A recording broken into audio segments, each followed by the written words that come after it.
Curaçao Zoo overleg wil met de minister. Dat is een nieuwe stap in een zaak tussen minister van Gezondheid, Milieu en Natuur Javier Silvania en Curaçao Zoo.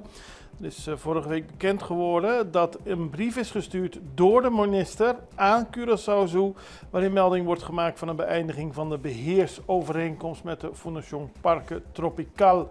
En daar kan Curaçao zich niet in vinden. Ze zeggen dat ze plotseling werden overvallen door een bezoek van de minister die een envelop overhandigde.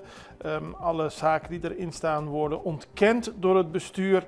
En ze gaan nu uit van een verzoek aan de minister om een constructieve dialoog te voeren met hem en zijn adviseurs om te geraken tot een zinvolle oplossing in het belang van de maatschappelijke functie die de dierentuin vervult.